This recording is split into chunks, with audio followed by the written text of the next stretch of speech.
Inheritance. Programming करने time तुमने पहले बहुत सारा कोड लिखा हुआ होता है और हो सकता है कि अब जो तुम कोड लिख रहे हो उसमें पुराना कोड्स यूज़ आ जाए। तो अब टाइम बचाने के लिए तुम क्या करोगे? उसको वहाँ से कॉपी करके यहाँ पेस्ट कर दोगे और तुम्हारा काम आसान हो जाएगा।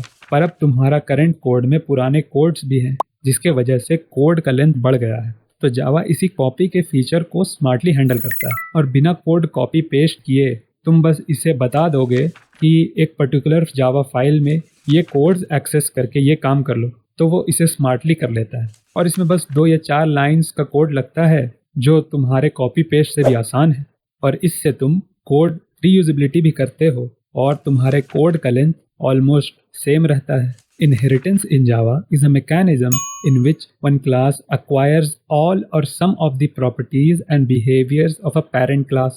It is an important part of OOP. The idea behind inheritance in Java is that you can create new classes that are built upon existing classes, allowing code reusability. जिस तरह तुम अपने किसी सब्जेक्ट्स के नोट्स को बार बार use करके revise करते हो, उसी तरह इनहेरिटेंस भी काम करता है।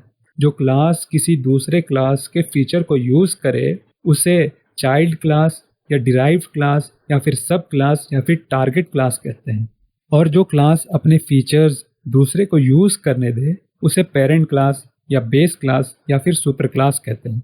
अब तुम सोच रहे हो कि मैंने इतने सारे टर्म्स क्यों लिए? क्योंकि ये इम्पॉर्टेंट है, इसलिए मैंने सारे के सारे टर्म्स को मेंशन कर दिया, क्योंकि एग्ज़ाम्स या इंटरव्यू में सिर्फ एक ही मेंशन रहता है।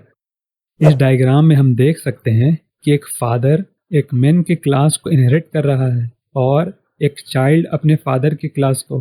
So this gives us more insight about how inheritance works in real life.